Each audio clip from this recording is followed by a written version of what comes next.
Hello, ladies and gentlemen. It's me, your guide from the dark side, Dawson Richard. I'm sorry if I sound weird with this one. This is kind of an early morning episode. I just jumped out of bed and decided I wanted to record this. But anyway, welcome to our 11th episode.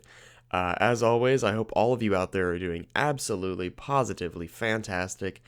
I hope you're staying safe and all that cool jazz.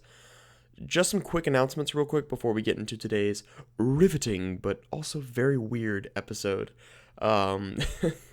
Firstly, the Void Frequency official website is now officially up. That's right, an official website is up, and I'm super excited to share it with you all. It's got some stuff about me on there. You can listen to all of my episodes from the site itself for free. No charge whatsoever. Not that you're getting charged on any other platforms, I would hope.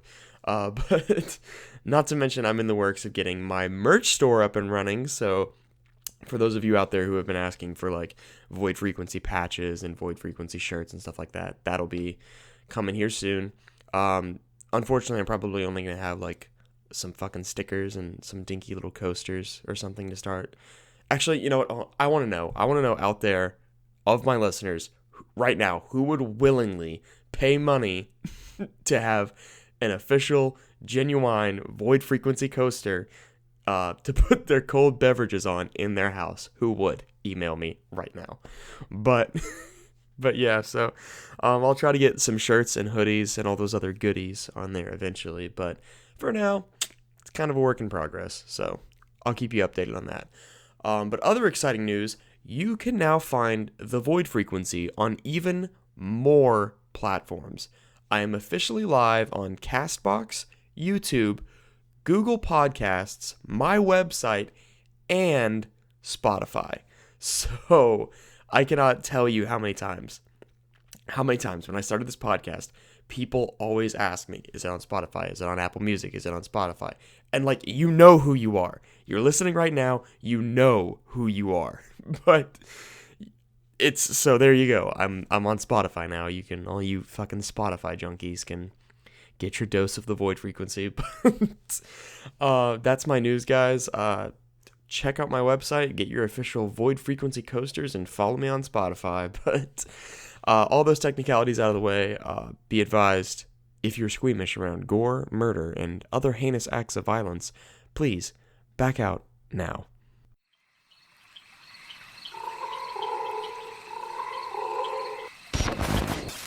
Everybody in Loveland's kind of talking about it, but nobody's sure what's going on. And is home to a true enigma of the aquatic realm. There is something in the water. The question is, what? The Loveland Frogmen.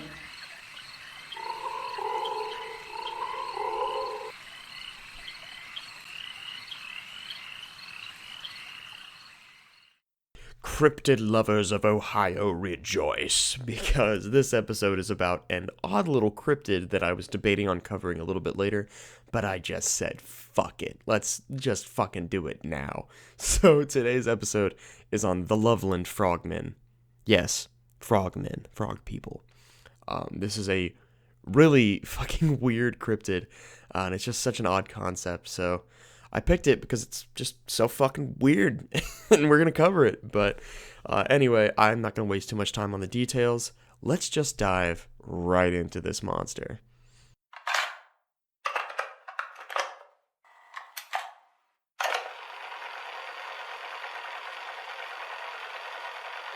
March 4th, 1972, analysis of Officer Ray Shockey. Officer Shockey? Good afternoon, sir. So could you describe for me what you saw on the night of March 3rd, 1972? Right. I'll try. So it was around 1 a.m. I was just driving along Riverside Road. I was making my way towards Loveland. It was just a regular night, you know. Nothing wild, nothing out of the ordinary. When all of a sudden I see this thing. You said a thing? Yeah. It looked like a dog, kind of at first, so I slowed down, but then I don't know. Officer, what did it do? It stood up on both its legs, and its eyes, they they glowed. Could you describe this creature? Oh, well, it was about 3 feet tall, and it was standing up like a person, but it looked like, Yes. well, it looked like a lizard. Well, no, not a lizard. More like a frog. A frog? Yeah, like a frog. Was it a frog? Or was it a frog man? So that little fucking snippet was a dramatization. Wasn't based off any real interview. I'm just screwing around to make this as entertaining as possible. But even though the interview wasn't real, the report was. So let's dive right into this beast, shall we? Loveland, Ohio, a beautiful little town nestled in the southwestern counties of the state. The city itself has incorporated a love theme throughout. All through the cozy little town, you can see the city's logo, a red heart inscribed with a sun, clouds, and the little Miami River, and surrounded by the city's nickname, the Sweetheart of Ohio. A cute little town in the Midwest. But is that all it is? Is Loveland really a sweet, loving town in the corner of Ohio, or does it hide a very dark secret? A dark, amphibious secret. Our legend begins in May of 1955 on a lonely stretch of road that runs along the Miami River in Claremont County, just on the outskirts of Loveland, Ohio. At 3:30 a.m., a businessman, who remains unnamed to this day, was headed to Branch Hill, a small community in the area near Loveland. As the businessman made his way along the road, something caught his eye. From the edge of the road, the man claimed to have witnessed 3 reptilian entities congregating in the bushes.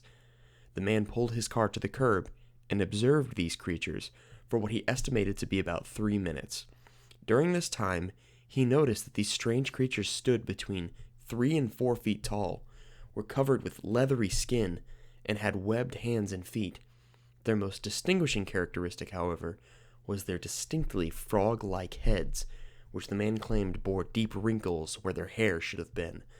So this businessman keeps looking at these frog people when all of a sudden, one of these creatures suddenly holds up what was described as a wand. The anonymous source further claimed that sparks and flashes spewed out of the end of this device. This, of course, was enough to scare the guy shitless, and so he gets the fuck out of there. And this was the first official sighting of the Loveland Frogmen. So the Loveland Frogmen are described as being like these bipedal frogs with leathery skin, webbed hands and feet, and wrinkly frog-like heads. And they're said to stand anywhere between 3 and 4 feet tall. But one of the oddest bits of info on the frogmen are the supposed rumors that they are able to use sticks as wands, like I said earlier.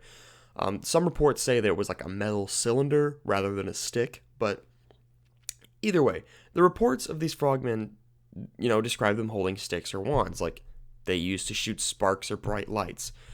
And some have speculated that the frogmen just have control over some sort of electrical currents, or worse, that they're supernatural in origin. Like, sentient frog people are already bad enough, but like magic-wielding sentient frog people, like you're just asking for an amphibious revolution. Like, how do you combat frog magic, man? Like, no amount of armed police squads or National Guardsmen are going to do shit against frog magic. We don't know about it. We don't understand it. It's scary stuff. Like, fuck. So the story of the frogmen would be weird enough with just that info, but we're not even close to being done yet. So just fucking strap in, folks. At about 1 a.m. on March 3rd, 1972, a police officer by the name of Ray Shockey was traveling along Riverside Road heading towards Loveland when he saw something that would begin a state phenomenon. Officer Shockey claimed that he was driving slowly due to the substantial amount of ice on the road, when he saw what looked like a dog by the curb. Suddenly, the animal darted in front of the cruiser, forcing him to slam on the brakes in order to avoid hitting the poor creature. And look, like, there are people, right? Like, I've heard all the time growing up. Like, when I was growing up, people told me this all the time. They say that if there's a raccoon or like a possum or any kind of small animal running across the road, like, don't swerve, don't slam on your brakes, you just plow right through them, because if you swerve, you could get hurt just trying to save the animal. And look, I'm not saying yeet off the road, but like, I'm not about to run over a possum, dude. I'm not about to kill an animal. Like, man, I'm hitting fucking brakes. I'm gonna fucking swerve, like, everything I can to keep that fucking animal alive. People are gonna hear this episode and like never want to drive with me because they're gonna they're gonna fucking think that I'm just gonna like do whatever I can to like keep that animal alive. Like I'm gonna look over at him and be like, hey man, it's us or the possum, and I'm putting money on the possum. But anyway, I digress. Once his cruiser came to a halt, Officer Shockey looked up at the road, and what he saw was absolutely bizarre. There, squatted in the middle of the road, is what appears to be a large frog. Its large eyes were illuminated in the glow of the cruiser's headlights, but in the span of seconds, this crouched, frog-like creature stood on its hind legs, stared back at the police officer, scrambled over the guardrail, and scurried down the embankment, finally disappearing into the Ohio River. Naturally, the officer reported it when he got back to the station. Though skeptical at first, the department sent out another officer to verify. The second patrolman investigated the scene later that evening. He saw no sign of the creature, but reported that there were distinct scratch marks on the guardrail where the animal supposedly crossed. But as you know, this wasn't the first sighting, and it certainly wasn't the last.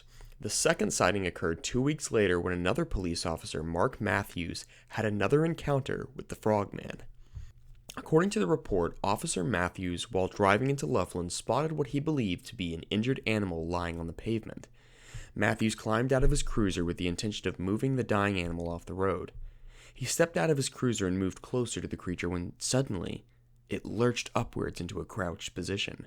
It was now that Mark could see the creature was what he described as reptilian in appearance.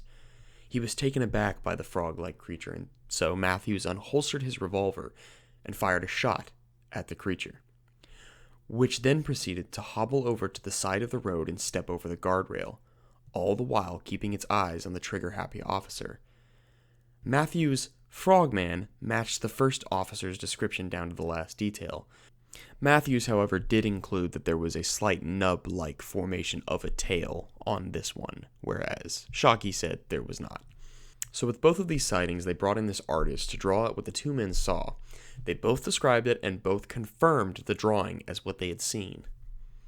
Now, these reports actually got like a ridiculous amount of hate from reporters and shit. Like, these people were shitting all over them. The police force, the city, all of it. Like imagine getting that worked up about someone saying they saw a frog person. Like, people all the time say that they see Bigfoot in their backyards and they get like a whole 20-minute segment on the local news. But these guys just got fucking shit on because they said that they saw a frog person. Like, stupid. Like, like there's an interview where this local businessman was telling he was telling like this newspaper all about it, and he was just like, yeah, everybody fucking hated him and hated the city, and I'm just still so confused as to why they got all this fucking flack. Like, I don't understand. I don't get it. But anyway, but it plays an important part. So, moving on. So this is where I'm going to go off, okay? Like, in the years that followed these events, Officer Matthews went back on like all of his reports. He went back on all of his statements.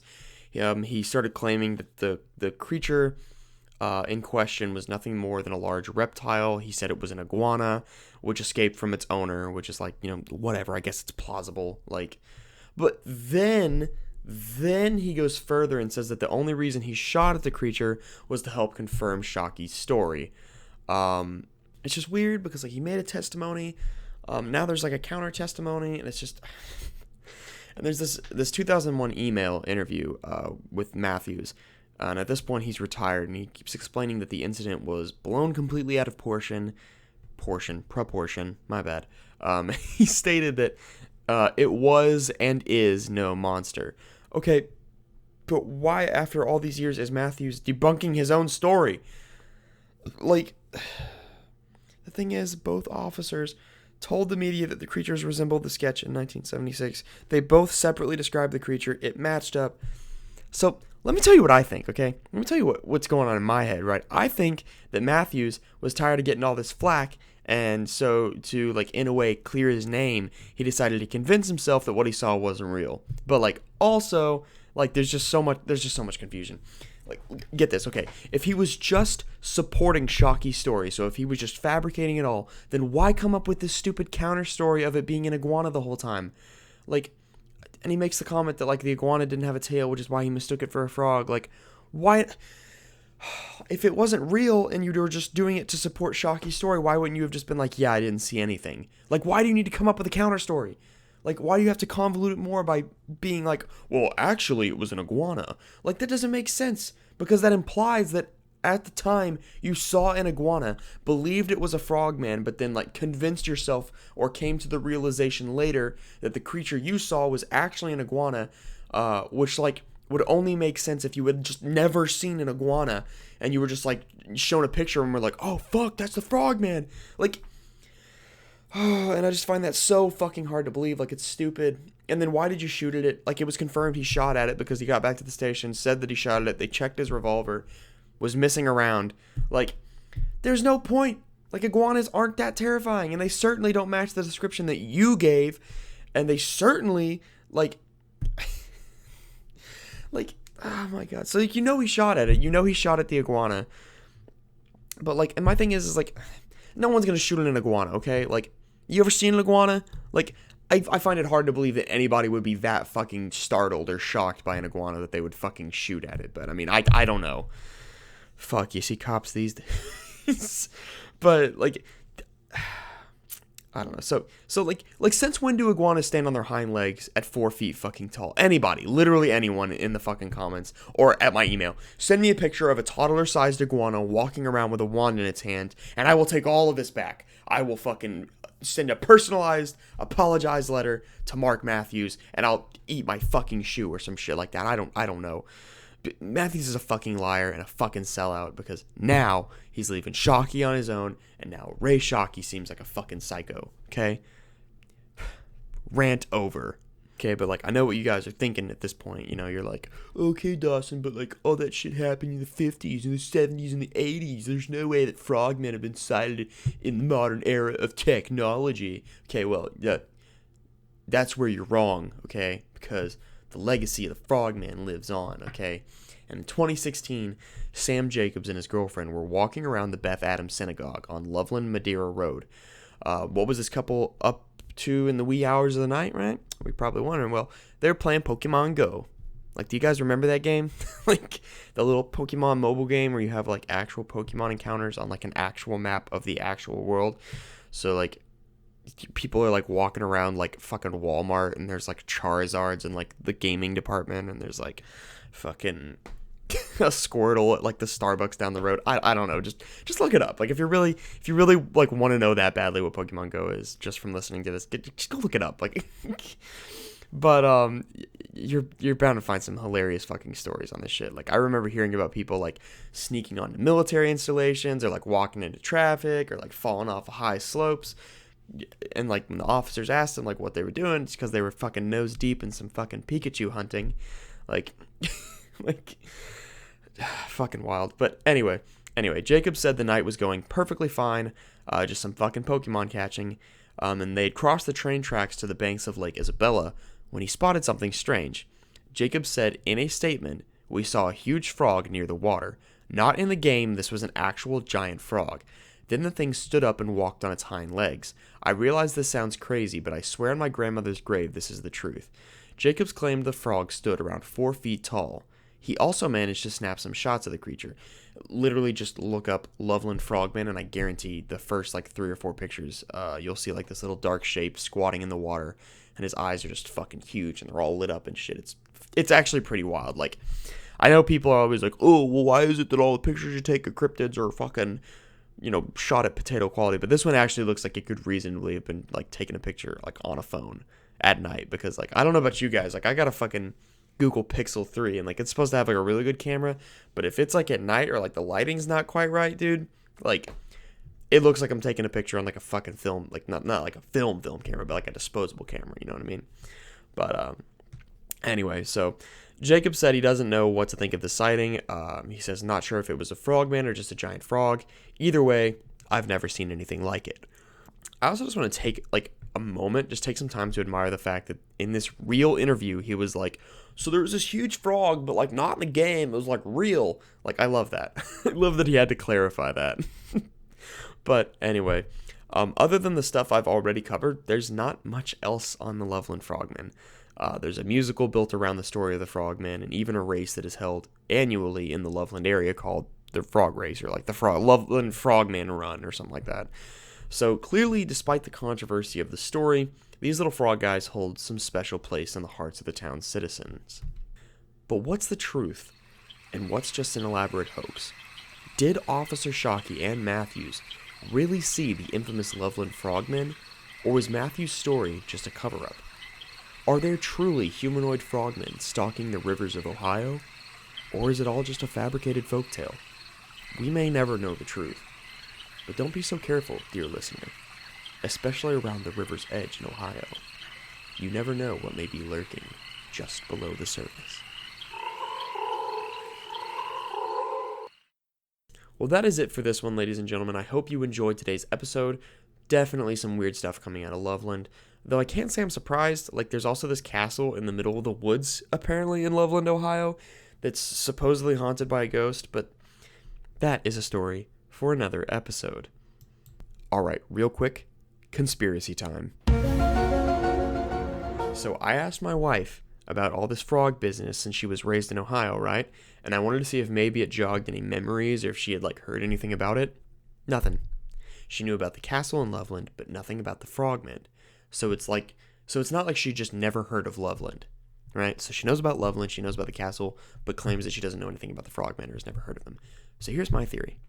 My wife is either in league with the frogmen, or through use of frog magic is a frog person, okay? Who knows? Not sure.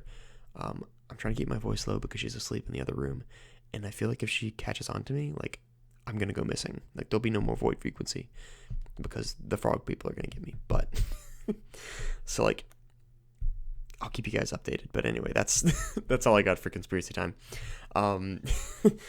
This episode was weird. Not just from like a content standpoint, but just from the length.